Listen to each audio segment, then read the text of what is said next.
Hello and welcome students. आज हम लोग पढ़ेंगे अदर सेलेस्टियल बॉडीज के बारे में। Chapter 1 earth and the solar system में हम लोगों ने बहुत सारी चीज़ों के बारे में पढ़ा। बहुत सारे सेलेस्टियल बॉडीज जो आसमान में हेवनली बॉडीज है उनके बारे में, अर्थ, मून, सन।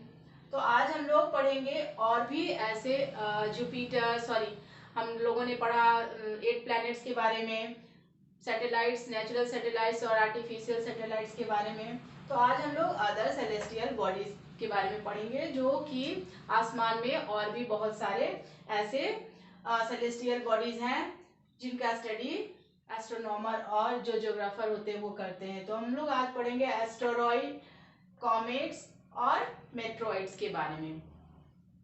तो एस्ट्रॉइड जो है, asteroids are rocky celestial bodies that revolve around the sun and they are also known as minor planets. तो साइंटिस्ट का मानना है कि जो एस्ट्रॉइड्स हैं यह भी कभी बहुत करोड़ों अरबों साल पहले कोई प्लैनेट होंगे और जब यह आसमान में टूट के बिखर गए तो वह सूरज के चारों तरफ घूमते रहते हैं। सन है, उसके चारों तरफ 8 प्लैनेट्स और जो ड्वार्फ प्लैनेट्स हैं, जो बौने ग्रह जिनको कहा जाता है, जैसे कि उसमें प्लूटो है। जब हम लोग छोटे थे तो हम लोग 9 प्लैनेट्स के बारे में पढ़ते थे, लेकिन अभी आप लोग को हम लोग 80 प्लैनेट्स के बारे में बताते हैं। तो एक ड्वार्फ प्लैनेट है प्लूटो, और भी वैसे बहुत सारे प्लैनेट्स हैं। तो कहा जाता है कि जो एस्ट्रॉइड हैं इसलिए इनको कई बार माइनर प्लैनेट्स के भी नाम से जाना जाता है। यह बहुत बड़े टुकड़े होते हैं चट्टान के, बहुत बड़े, लाइक मून, और वह सन के चारों तरफ घूमते रहते हैं। तो एस्ट्रॉइड आर रॉकी सेलेस्टियल या और heavenly bodies that revolve around the sun and they are also known as minor planets. इसे माइनर प्लैनेट्स के नाम से इसलिए जानते हैं क्योंकि यह सन के चारों तरफ एक फिक्स पाथ में मूव करते रहते हैं। तो उसमें जो सबसे बड़ा एस्ट्रॉइड है उसका नाम है Ceres. Ceres is the largest and found in Mars and Jupiter. जो एस्ट्रॉइड है वह मार्स और जुपिटर के बीच में घूमते रहते हैं सन के चारों तरफ। इसी रास्ते में मार्स और जुपिटर के पास ही आपको एस्ट्रॉइड दिखाई देंगे। वैसे हम लोग खुली आंखों से ऐसे तो देख नहीं सकते हैं, तो आसमान में छोटे छोटे, मतलब कि वहां पे बहुत बड़े, लेकिन हमारे लिए जब हम उसको टीवी में या वीडियो में देखते हैं तो आपको आकाश में छोटे छोटे दिखाई देते हैं। तो asteroid are rocky celestial bodies that revolve around the sun and they are also known as minor planet. Ceres is the largest and found in the Mars and Jupiter. अब हम लोग जानेंगे, इसको हिंदी में बोलते हैं क्षुद्र ग्रह, छोटा ग्रह। अब हम लोग जानेंगे कॉमेट्स के बारे में। कॉमेट्स को हिंदी में बोलते हैं धूमकेतु या पुच्छल तारा। तो comets, a comet is an icy body which releases gas or dust. They are of 2 types. तो कॉमेट जो होते हैं वह बहुत ठंडे होते हैं और यह भी छोटे छोटे इसके आसमान में टुकड़े होते हैं। As it orbit around the sun, some of its ice begin to melt away due to sun's heat, which result in the formation of its elongated tail. जिसको हम लोग आकाश में कभी कभी देखते हैं तो वो टूटता हुआ तारा, हमें लगता है कि वो टूटता हुआ तारा है। तो यह जो है बहुत ज्यादा ठंडा होता है और सूरज की रोशनी के कारण कभी कभी यह रास्ते में ही पिघल जाता है, जिसके कारण इसकी पूंछें जैसी बन जाती हैं। कॉमेट्स हैव 2 टेल्स, उसके 2 टेल होते हैं। One is made up of dust particles and the other is made up of electrically charge gas. और यह 2 तरह के होते हैं। कॉमेट्स जो होते हैं वह 2 तरह के होते हैं। एक होते हैं पीरियोडिक, जो हमें कई साल के बाद कभी दिखाई देते हैं, जैसे हैली कॉमेट्स है। यह एक साइंटिस्ट के नाम पे है, हैली कॉमेट्स, जो हर 76 ईयर्स के बाद आपको दिखाई देते हैं। और दूसरा होता है नॉन पीरियोडिक, जो हमें एक ही बार दिखाई देता है, दोबारा नहीं दिखाई देता है। तो हैली कॉमेट जो है वह लास्ट टाइम 1986 में दिखाई दिया था। अब हम लोग जानेंगे मेट्रॉइड और उल्का पिंड के बारे में। Meteoroid is a solid piece of debris from asteroid or comets that revolve around the sun. Meteoroid जो होते हैं वह एस्ट्रॉइड और कॉमेट्स के टूटे हुए टुकड़े होते हैं, मलबे होते हैं जो सूरज के चारों तरफ घूमते रहते हैं.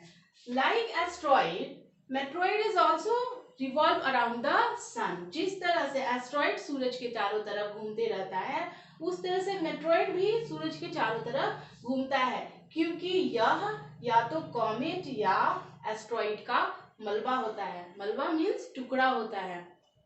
तो ये meteoroid is solid piece of debris from asteroid or comet that revolve around the sun. Its size ranges from that of a grain to of a boulder. Do you understand? इसका साइज जो होता है एक छोटे दाने से लेकर के एक बोल्डर के इतना बड़ा हो सकता है. आसमान में बहुत छोटे छोटे टुकड़े जो होते हैं, डस्ट पार्टिकल्स जो होते हैं, वह मूव करते रहते हैं around the sun. Once a meteoroid enters the Earth's atmosphere, it starts burning.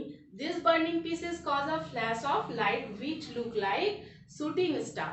यह जो है उल्का पिंड कभी कभी पृथ्वी पर, क्योंकि पृथ्वी में क्या होता है, ग्रेविटेशनल फोर्स होता है, तो जब रास्ते में यह टूटकर गिरने लगता है और जब पृथ्वी या किसी ग्रह के नजदीक आता है, तो पृथ्वी में क्या है, ग्रेविटेशनल फोर्स है, तो यह कभी कभी उन उल्का पिंडों को, उन मेट्रोइड्स को अपनी तरफ खींचते हैं, और जब वह पृथ्वी पर गिरने लगते हैं तो वह गर्म हो जाते हैं, और उस गर्मी के कारण अगर वह कहीं किसी पृथ्वी पर कहीं गिर जाती है तो एक बड़ा सा क्रैटर बनाती है, एक बड़ा सा जगह. जब वो गर्म चीज नीचे पृथ्वी पर तेज गति से गिरता है तो बड़ा सा बहुत बड़ा गड्ढा बना देता है. तो महाराष्ट्र में भी एक झील है, वहां पे बहुत 50,000 साल पहले एक मेट्रोइड का टुकड़ा गिरा था, जिसके कारण ठंडे झील का निर्माण हुआ. बड़ा सा गड्ढा है और जब बारिश होती है तो उसमें पानी भर जाता है. तो meteoroid is a solid piece of debris from asteroid और कॉमेट्स दैट रिवॉल्व्स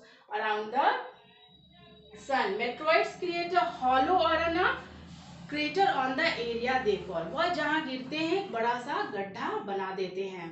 तो हम लोग आज इस चैप्टर के बारे में सब कुछ जान गए. कौन सा चैप्टर है? Earth and the solar system.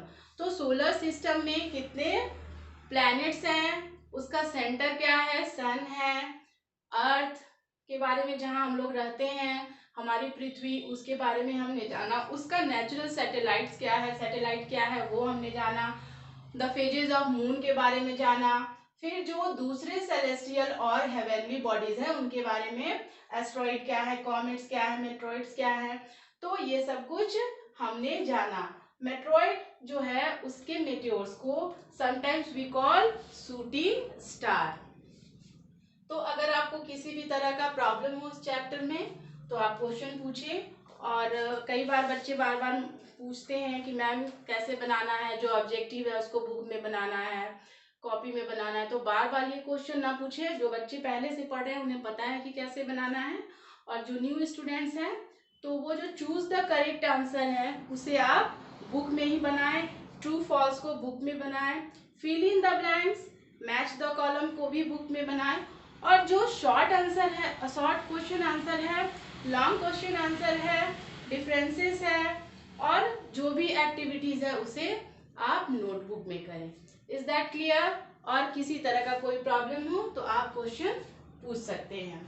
और बुक को अच्छे से पढ़ें. जो भी डिफिकल्ट वर्ड है, बार बार मैं आप लोगों को बोलती हूँ, जो भी कठिन शब्द है उसे याद करें और समझने का प्रयास करें.